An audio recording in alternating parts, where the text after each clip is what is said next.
Donc maintenant, Inch'Allah Azzawajal, on va écouter et réagir à la sixième ambiguïté que le frère a ramenée. Également aussi, parmi les fausses croyances, les faux mythes que nous entendons, c'est le « occupons-nous de ce qui nous regarde ». Ce qui se passe en Palestine, c'est trop loin, on n'a rien à faire, c'est trop loin, on peut pas agir. Viens, on s'occupe de ce qui nous regarde. Ceci est contraire à la parole du prophète sallallahu alayhi wa sallam, dans lequel il dit « Les croyants sont les uns pour les autres comme les parties de l'édifice ». Et dans le second hadith, il dit « Et lorsqu'ils sont comme les membres d'un corps. Si l'un des membres d'un corps est malade, c'est tout le corps qui se plaint de fièvre. » Et dans le hadith également du prophète sallallahu alayhi wa sallam, il dit « Quiconque soulage un musulman d'une difficulté de ce monde, Allah le soulagera d'une difficulté le jour dernier. » Celui, dans une autre parole, le prophète sallallahu alayhi wa sallam nous fait comprendre que celui qui ne se soucie pas des musulmans et de ce qu'ils vivent, alors il ne fait pas partie de la communauté de l'islam. Il n'a pas compris ce que c'est que l'islam. Nous devons nous soucier des musulmans qui vivent à Gaza, comme on se soucierait de notre père et de notre mère. Et ne vous faites pas avoir par ces arguments de dire oui, mais on attend que les gouverneurs se bougent, ou les savants, les imams ne disent rien, etc. Non. Demain, chez vous, ça brûle, vous n'avez pas besoin de l'autorisation d'un gouverneur ou d'un imam pour pouvoir sauver votre maison, sauver votre famille qui est en train de brûler. Vous devez faire le maximum en votre possible pour sauver tout ce que vous pouvez sauver. Là, nos frères et sœurs sont en train de mourir. Alors, vous regardez cette vidéo, à l'heure où on parle, il y a des enfants qui meurent de faim. C'est-à-dire qu'ils subissent la mort la plus lente, la plus douloureuse qu'ils soient sur terre. Et des enfants par milliers qui sont coupés de tout espoir et qui n'ont rien si ce n'est invoquer Allah. Vous imaginez, il y a des enfants de 2-3 ans qui meurent. Ils sont nés sous la guerre, ils n'ont connu que les bombes et ils mourront sous la guerre et la faim. Mais quelle humanité nous leur laissons et quel sens nous leur donnons? Donc là, il va répondre à l'ambiguïté qui consiste à dire que la Palestine c'est trop loin, ça ne nous concerne pas, c'est pas nos affaires, etc., etc. Et il va répondre en disant que c'est pas correct. Et ça c'est vrai, c'est pas correct de dire ça. Et il va ramener des textes qui disent que le musulman c'est un seul corps, on l'a dit, on est un seul corps, on est des frères, et il n'y a pas à dire non c'est trop loin, ça ne nous concerne pas, etc. Donc ça, ce constat-là, le constat qu'il fait, c'est correct. C'est correct. Mais malheureusement, toujours il faut glisser. Mais malheureusement, toujours il faut glisser. Et c'est ça qui est problématique avec les gens qui mélangent le vrai au faux. Et c'est pour ça que c'est très dangereux pour les musulmans lambda qui n'ont pas appris leur religion et qui ont envie d'apprendre leur religion. Encore une fois, on ne doute pas des musulmans. Quand ils sont sur internet, etc., ils veulent apprendre, etc. Donc forcément, ils vont tomber sur des gros sites, ils vont tomber sur des grosses chaînes avec des vidéos, etc. Et donc, eux, naïvement, ils vont écouter. Parce que le vrai, il est mélangé avec le faux. Et donc, si t'as pas un minimum, tu vas te faire avoir. Et tu vas tout prendre. Et c'est un grand mensonge de dire, ouais, mais nous, on prend ce qui est bon, on délaisse ce qui est faux. Ça, c'est faux. Tu sais pas ce qui est faux. Sinon, tu serais pas en train de l'écouter. C'est pour ça que les savants disent aux musulmans qui apprennent leur religion, aux débutants, de ne pas apprendre avec des gens inconnus ou qui n'ont pas étudié. C'est justement pour ça. Car on a une parole qui est logique, tout le monde est d'accord en disant non, c'est pas correct de dire les musulmans, les Palestiniens ils sont loin, ça ne nous concerne pas. Alors qu'il y a des textes qui disent qu'on est un seul corps. Donc là, c'est vrai. Mais après, il va dévier dans des choses qui sont pas correctes et il va ouvrir la porte à quelque chose de dangereux. Et donc, qu'est-ce qu'il va dire? Et c'est là le problème, c'est là qu'on voit que le minhaj n'est pas là du tout. Il dit, et ne vous faites pas avoir. On sait très bien quand ils disent ne vous faites pas avoir, qui ils visent. Et ne vous faites pas avoir par ceux qui disent non, mais le gouverneur, on attend les gouverneurs qui bougent, etc., etc. Et après, il prend un exemple, encore une fois, parce qu'il aime bien ça, un exemple qui est totalement à côté de la plaque. Il dit ne vous faites pas avoir par ceux qui disent oui, non, et on attend la réaction des gouverneurs, on attend leur action, etc. Et il dit non, vous n'allez pas attendre. Si vous avez un immeuble en feu, si vous avez un immeuble en feu, eh ben, vous n'allez pas attendre la permission du gouverneur pour agir. Vous voyez ce genre de comparaison ou d'argument? Comment c'est faible et nul? Subhanallah. C'est très grave ce qu'il est en train de dire. C'est-à-dire que nous, en tant que musulmans, ce qui nous fait agir et ne pas agir, on a dit c'est quoi l'islam? On a défini l'islam. L'islam, c'est la soumission à Allah en l'unifiant et l'assujettissement en lui obéissant. Donc c'est ça l'islam, nous on est musulmans. Oh mon frère, nous sommes des musulmans. Donc on agit, on œuvre en fonction de notre religion. Ce que l'islam nous dit, faites, on fait. Ce que l'islam nous dit, ne faites pas, on ne fait pas. Et arrête d'utiliser ta logique. Il y a des choses en islam, barakallahu fik, qui nécessitent l'aval du gouverneur. Et il y a des choses en islam qui ne nécessitent pas l'aval du gouverneur. Et tu devrais craindre Allah en incitant les musulmans à dire ouais, mais si on voit un mal, on le fait, on n'a pas besoin du gouverneur. Donc si je prends ta parole, je te pose la question. Je suis vendeur dans un magasin. Quelqu'un me vole quelque chose. C'est un mal de me voler quelque chose. Est-ce que je peux prendre un sabre et lui couper la main? Parce que c'est un mal. Je ne dois pas attendre l'aval du gouverneur pour changer un mal. A'udhu billah. Non. Ça, c'est le Far West. C'est n'importe quoi. C'est le Fawda que vous voulez. Il y a des choses qui nécessitent la permission du gouverneur. Parmi ces choses-là, les peines légales. Le combat. C'est pas toi tout seul, tu viens, tu dis ah on va combattre. C'est pas toi tout seul, tu dis je vais couper la main au voleur, je vais fouetter le dos d'un tel, je vais lapider un tel. Non, c'est pas toi qui fais ça. Donc dire, c'est comme si vous avez votre maison en feu, vous n'allez pas attendre l'aval du gouverneur. Mais sauver sa famille d'une maison en feu, ça ne fait pas partie des choses où il faut l'aval du gouverneur. Donc normal que tu vas pas attendre l'aval du gouverneur. C'est normal en fait. Donc pourquoi nous prendre cet exemple-là et nous parler, ne vous faites pas avoir. Il y a certaines personnes qui vont vous dire, non mais il faut l'aval du gouverneur. Mais l'aval du gouverneur, pourquoi? Il y a des choses, oui, il faut l'aval du gouverneur. Il y a des choses, non. Donc pourquoi tout mélanger? Prendre le vrai avec le faux et le mélanger pour égarer les musulmans. Si on est sincère, on dit voilà, il y a des choses qui nécessitent l'aval du gouverneur. Parmi ça, le combat. Et là, c'est ça qu'on est en train de parler. Ceux qui disent il faut le gouverneur, c'est pour aider nos frères. Ils se font bombarder, ils se font tuer. Donc là, il faut riposter. Parce que si on fait rien, ils vont se faire tuer en fait. Jusqu'au dernier. Donc ça là, c'est qui permet ça? C'est moi? En disant allez les frères du 93, les frères du 94, les frères du 95, on va prendre des pistolets, des armes et on y va. C'est moi qui va faire ça? Non. Non et non. Ce sont des gouverneurs.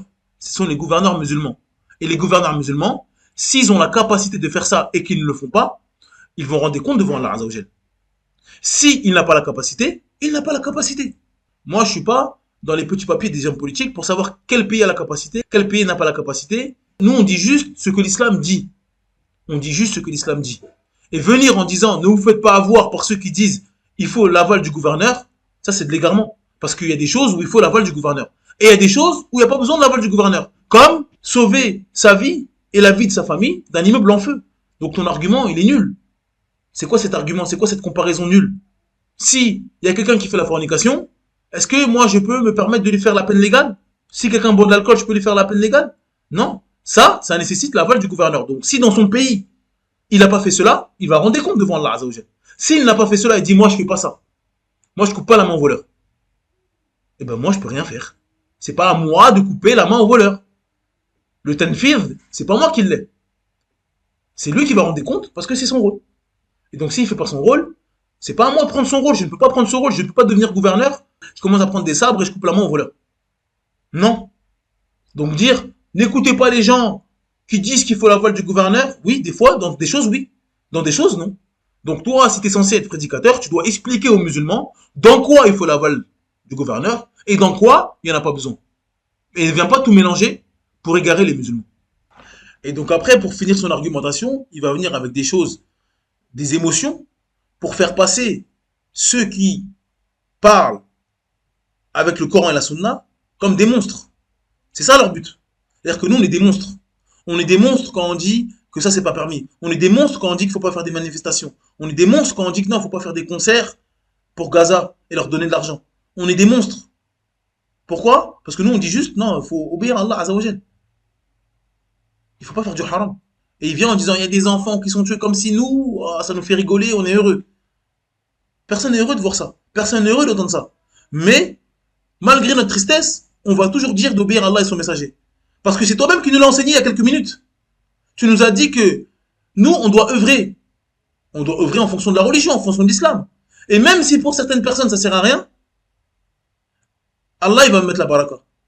Et donc, nous, on a la croyance que l'obéissance à Allah, même quand ça nous fait mal, même quand c'est dur, si on patiente sur l'obéissance d'Allah, Allah, il va nous envoyer le secours. Il va nous mettre la baraka. C'est toi qui nous l'as enseigné. Tu nous as dit que si on fait quelque chose qui, pour le commun des mortels, est inutile, Allah il va mettre la baraka. Donc nous, on va faire quelque chose. On va se conformer à la religion d'Allah. Même si on est face à des choses qui font mal, qui déchirent le cœur. Comme le prophète Mohammed sallallahu alayhi wa sallam, qui a vu ses compagnons, ceux qui l'aimaient, se faire tuer, se faire torturer devant ses yeux. Et il leur a dit, patience, patientez, endurez. Et il leur a annoncé le paradis. Il a vu ça de ses yeux, ses compagnons. Pas des gens qu'il n'a jamais vus, des gens qu'il connaît. Il a enduré, il a patienté. Il n'a pas fait du haram, il a rien fait. Parce qu'il n'avait pas la capacité. Quand le prophète, quand il a eu la capacité, quand il était à Médine et que c'était un gouverneur et qu'il avait une armée, il a fait des choses.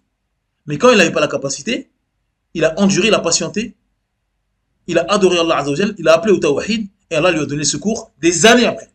Il a toujours patienté et il n'a pas désobéi. Donc nous, on va appeler à cela.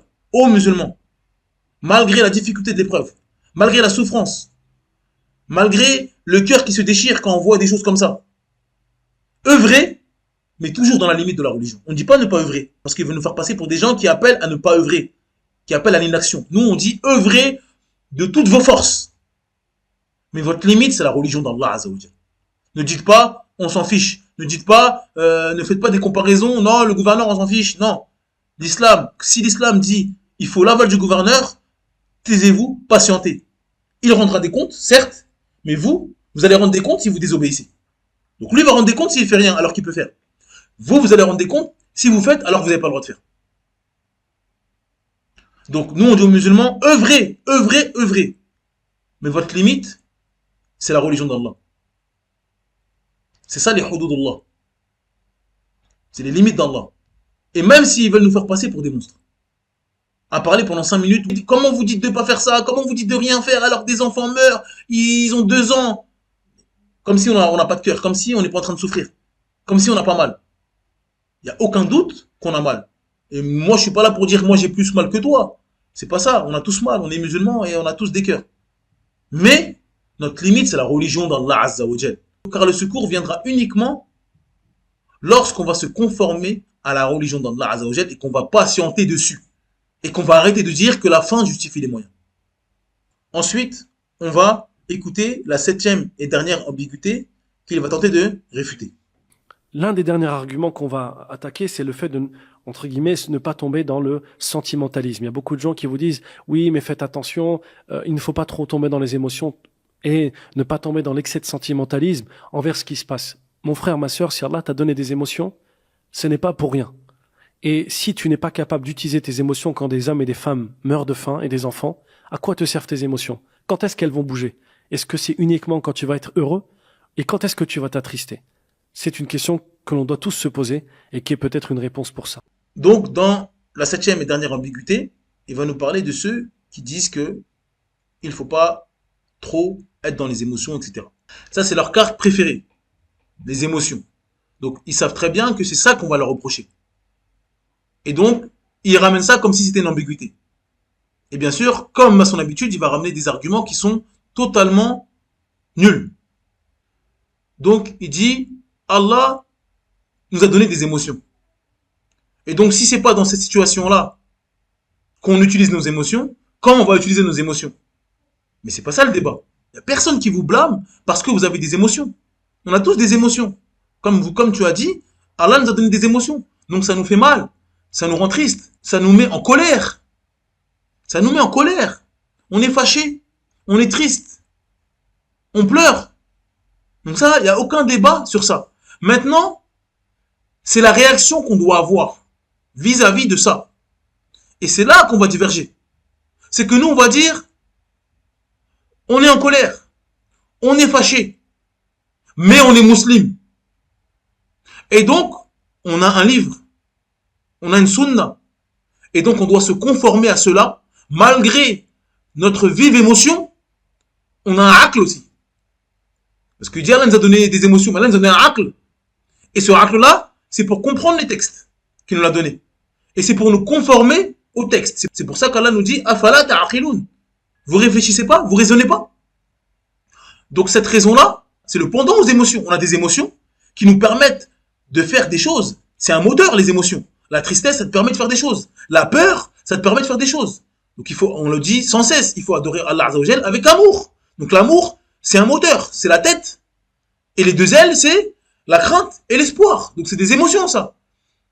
Et il faut les trois en même temps pour adorer Allah. Il n'y a aucun doute qu'il faut ça. Mais on a un aql aussi. Et ce aql-là, il nous fait comprendre les textes. Il nous fait comprendre qu'il y a des limites. Et donc nous, on n'est pas en train de blâmer les émotions des gens. On est en train de blâmer ceux qui disent, comme on a des émotions, on peut tout se permettre. Comme on a des émotions, on n'écoute plus le rappel d'Allah. On n'écoute plus, on ne suit plus le Coran. On ne suit plus la Sunna. Et on appelle les gens avec les émotions et on leur demande de délaisser le Coran et la Sunna. C'est ça qu'on va blâmer. Ça, on va vous blâmer jusqu'à la mort. Donc les émotions, il n'y a aucun problème. C'est l'utilisation des émotions pour outrepasser la religion d'Allah qui est blâmable. C'est ça qui est blâmable. À quel moment on vous dit de ne pas pleurer? À quel moment on vous dit de ne pas être triste? À quel moment on vous dit de ne pas avoir des émotions? Et si ces émotions-là nous permettent de faire des doigts en pleine nuit, de nous lever la nuit, d'arrêter les péchés pour que nos doigts aient du poids dans la balance, ça nous permet d'être des bons musulmans, d'être des pieux, pour pouvoir aider nos frères au maximum. Si tout ça, toutes ces émotions, ça nous permet d'être des bons musulmans et d'appliquer le Coran et la Sunna parce qu'on se dit, on est un seul corps. C'est toi qui nous l'as appris il y a quelques minutes. On est un seul corps. Et donc, si mes frères sont éprouvés, peut-être que c'est à cause de moi. Donc, je dois me réformer. Je dois réformer ma famille. Je dois devenir un meilleur musulman. Je dois faire des doigts. Et Allah, il va nous donner le secours. Parce que tu nous l'as dit. Si on fait des œuvres tous ensemble, sincèrement, même si le commun des mortels pense que ça sert à rien, Allah, il va mettre la baraka. C'est toi qui nous l'as enseigné. Si ces émotions-là nous permettent de revenir à la religion, on va applaudir, on va dire barakallahu fikoum, c'est magnifique. C'est ça qu'on veut. Mais si tes émotions te font faire du haram, te font appeler au haram, wallahi, on va te blâmer. Et on va te dire, arrête d'utiliser les émotions pour le haram. Utilise les émotions pour le halal, pour ce qui est bien. Donc venir avec, c'est une ambiguïté de dire qu'on utilise trop les émotions. Non, c'est bien les émotions, il n'y a pas de souci. C'est très bien. Mais le problème, c'est que vos émotions, vous les utilisez dans le faux. Et vous jouez avec les émotions des musulmans pour justifier le faux. Depuis le début de sa vidéo, il dit des paroles qui contredisent le Coran et la Sunna. Il dit des paroles d'égarement. Et quand on va lui dire c'est faux, c'est mal, il va dire ah t'as pas de cœur. Vous avez pas de cœur. Subhanallah. C'est ça qu'on vous reproche. C'est que ceux qui font n'importe quoi au nom des émotions, eux ils ont un cœur, eux ils aiment les Palestiniens. Ceux qui disent non, il y a des limites, il faut pas faire du haram, il faut pas s'égarer. Parce que si on fait ça, bah ça va être peut-être une cause déjà d'épreuves supplémentaires, parce qu'on a dit qu'on est un seul corps. Et que nos péchés, ça peut être la cause de l'épreuve des musulmans.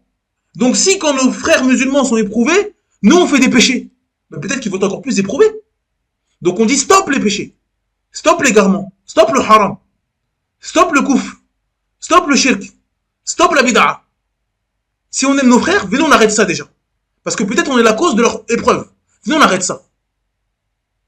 Parce que ça nous fait mal, on a des émotions, on est triste. Donc venez on arrête ça. Venez on œuvre. C'est ça qu'on dit. Mais vous, vous avez d'autres objectifs. Nous on voit les solutions par le prisme du Coran et de la Sunna. Mais vous, c'est que vos émotions. C'est votre tête qui parle. Vous ramenez des arguments fallacieux. Des comparaisons totalement à côté de la plaque. Et quand on n'est pas d'accord avec vous, sinon on n'a pas de cœur, sinon on n'a pas d'émotion, et on est des monstres. Comme si vous avez le monopole du cœur. Donc encore une fois, ça c'est des choses injustes. C'est des accusations mensongères. Comme il a dit, Allah nous a donné des émotions, c'est pour les utiliser. Mais Allah nous a donné une raison. Allah nous a révélé un livre. Allah nous a donné une sunna. C'est pour respecter tout ça. Donc les émotions, ça doit nous aider à l'application de la religion. La raison, ça doit nous aider à l'application de la religion. Parce que notre but, notre vie, c'est d'appliquer la religion d'Allah Azza wa Jalla dans notre vie. Peu importe les circonstances. Il n'y a pas de pause. Il n'y a pas, bon là on est prouvé, on va mettre le Coran de côté, la sunna de côté et on va faire ce qu'on veut. Bah non. Le Coran et la sunna, c'est en toutes circonstances. Le prophète Mohammed sallallahu alayhi wa sallam, c'est un exemple pour nous. Et il a subi tout. Il a subi les épreuves. Il a subi la paix. Il a subi la guerre. Il a connu la trahison. Il a connu l'amitié. Il a eu l'amour. Il a eu la tristesse. Il a tout eu. Et toutes les émotions qu'il a eues, ça a toujours été en suivant le Coran et la sunna. Et c'est ce qu'on veut faire. Donc pour conclure, parce qu'on ne va pas s'attarder sur ça, parce que les derniers arguments, les dernières réfutations, c'est pas du tout scientifique. Nous, ce qu'on veut, c'est se rapprocher d'Allah. On a la certitude que c'est en se rapprochant d'Allah que l'islam va triompher, et que les musulmans vont triompher, et que on aura de la force, et qu'Allah va nous donner de la izza. D'accord? Donc c'est ça qui nous intéresse. Même si on vit des moments difficiles, c'est difficile, mais la solution, c'est que le retour à la religion, c'est la clé. C'est le retour à la religion la clé. Et c'est ça le vrai effort, et c'est ça la vraie difficulté. Et ceux qui combattent cela, c'est eux les vrais ennemis. Parce qu'en fait, eux, quand on creuse, c'est leur croyance qui est pas bonne. C'est leur croyance qui est déviante. Et ils ont horreur, ils ont une haine contre ceux qui disent non mais il faut revenir à la bonne croyance. Car c'est ça la vraie solution. Mais quand on dit ça, ça ne veut pas dire qu'on ne doit pas aider, ça ne veut pas dire qu'on ne doit pas être triste. C'est que la cause la plus importante pour le retour de l'islam, pour que les musulmans soient forts, soient respectés, soient craints, c'est le retour à la religion. Il n'y a que ça. On peut avoir toutes les armes du monde. On est des milliards. Des pays musulmans qui ont la bombe nucléaire, des armes, des avions, il y a tout ce qu'il faut. Mais voilà, on est rabaissé. On est rabaissé, rabaissé, rabaissé. Donc le matériel, il est là. Le nombre, il est là. Mais la faiblesse, elle est là. Pourquoi? Parce qu'on ne vaut rien. On est faible. La croyance n'est pas là. Et donc pour conclure, je vais conclure avec un hadith du prophète Mohammed sallallahu alayhi wa sallam parce que c'est la vérité. C'est la révélation. Et donc c'est sur ça qu'on doit s'unir. Et donc j'espère que ce hadith-là nous fera méditer, nous fera réfléchir, car je pense, à mon humble avis, que c'est le hadith qui résume parfaitement notre situation. Car comme on a reproché plusieurs fois à ce frère-là dans la vidéo, c'est de ramener des arguments et des exemples qui sont hors sujet. Donc ce hadith-là, à mon humble avis, c'est un hadith qui résume parfaitement la situation. Donc d'après Thawban, anhu, le prophète sallallahu alayhi wa sallam a dit: les différentes communautés sont sur le point de se regrouper contre vous, comme se regroupent les gens qui mangent autour d'un plat. Donc le prophète Mohammed sallam il ramène une métaphore. Il nous dit que il viendra un temps où les communautés vont se réunir autour des musulmans comme des gens qui se réunissent autour d'un plat. Imaginez-vous le ramadan, 20 minutes avant le maghreb, 5-6 personnes autour d'un plat qui attendent le maghreb avec un bon plat qui sont bons. Qu'est-ce qu'ils vont faire à ce plat-là? Imaginez-vous un bout de poulet. Ils vont le déchiqueter. Avec les mains, avec les dents, l'arracher, ils vont se battre pour le manger. Le prophète Mohammed sallam utilise cette métaphore-là. Les communautés, tout le monde va s'unir autour de nous pour nous manger. Et le hadith continue en disant, une personne a dit, est-ce que la cause de cela est que nous serons peu nombreux ce jour-là? Donc un homme s'est étonné. Comment tout le monde va s'unir autour de nous pour nous manger et nous déchiqueter? Est-ce que c'est parce qu'on ne sera pas beaucoup?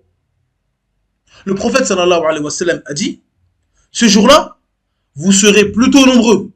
Il a dit, ce jour-là, on sera nombreux. Des milliards. Énormément. En perte de vue. Vous regardez le jour du Eid, dans n'importe quel pays du monde. Vous tapez Eid, Pakistan. Eid, Inde. Eid, Moscou. Eid, France. À perte de vue des musulmans. Mais le prophète sallam dit, mais vous serez comme l'écume de la mer ou du torrent. Allah va retirer des cœurs de vos ennemis la peur qu'ils avaient de vous. Et il mettra dans vos cœurs le wahn. Subhanallah. On sera énormément. Mais Allah Azza wa Jal va enlever dans le cœur de nos ennemis la peur. Ils vont se moquer de nous. Des pays tout petits, au milieu, entourés de pays musulmans, ils sèment la zizanie. Ils n'ont pas peur. Il y en a un qui lève le petit doigt, hop, on t'attaque. Et tu vas rien faire. La peur est sortie de leur cœur. Ils n'ont plus peur de nous. Et il y a quoi qui va venir dans nos cœurs à nous? Le wahn. Une personne a dit, oh messager d'Allah, qu'est-ce que le wahn? Le prophète sallallahu alayhi wa sallam a dit, l'amour de l'ici-bas et le fait de détester la mort. C'est quoi les causes de notre faiblesse? C'est quoi les causes de notre faiblesse? C'est quoi les causes du wahn? Écoutez bien les paroles prophétiques. Écoutez pas les gens qui vous égarent, qui vous appellent aux passions sans revenir au texte. La cause du wahn, c'est-à-dire que dans notre cœur, on est faible, que les ennemis d'Allah n'ont plus peur de nous, c'est à cause du wahn. Et le wahn, il vient à cause de quoi? L'amour d'ici-bas et le fait de détester la mort. Et donc ma question est la suivante. Comment vient l'amour d'ici-bas? L'amour d'ici-bas vient avec le délaissement de l'au-delà. Et le délaissement de l'au-delà, il vient avec quoi? Avec le délaissement de la religion d'Allah Azza wa Jal. On est éloigné du Coran. Il n'y a plus l'au-delà. Il n'y a plus le paradis. Il n'y a plus les bonnes œuvres. Il n'y a plus les hasanettes. On ne pense plus à l'au-delà. Et donc, comme on ne pense plus à l'au-delà, bah, forcément, on est occupé avec l'ici-bas, la dunya. Et comme on est occupé avec la dunya, bah, on s'accroche à la dunya. On veut l'argent, on veut les plaisirs de ce bas monde. Et donc, forcément, comme ce bas monde-là, il est éphémère. Et on sait qu'est-ce qui va couper, qu'est-ce qui va stopper ce bas monde-là, c'est quoi? C'est la mort. Et donc, qu'est-ce qu'on fait? On déteste la mort. Parce qu'on aime la dunya. Et donc, la solution pour enlever le wahn de notre cœur, parce que si le wahn de notre cœur disparaît, on aura l'amour de l'au-delà. Et on n'aura plus peur de la mort. Quand on comprend ce hadith-là, on comprend que la réussite, c'est pas le nombre. C'est pas le nombre des musulmans. C'est pas les chars d'assaut, c'est pas les avions. C'est le retour à la religion d'Allah Azza wa Jal. Quand on va revenir à la religion, à la bonne croyance, on va penser à l'au-delà. Et on n'aura plus peur de la mort. Et là, le wahn va sortir de notre cœur, va disparaître. Et quand le wahn va disparaître de nos cœurs, la peur va revenir dans leur cœur. Et ils vont jamais oser s'attaquer aux cheveux d'un seul musulman. Donc c'est ça la solution. Quand on donne cette solution-là, c'est parce qu'elle est prophétique. Et c'est parce que le secours, il est là.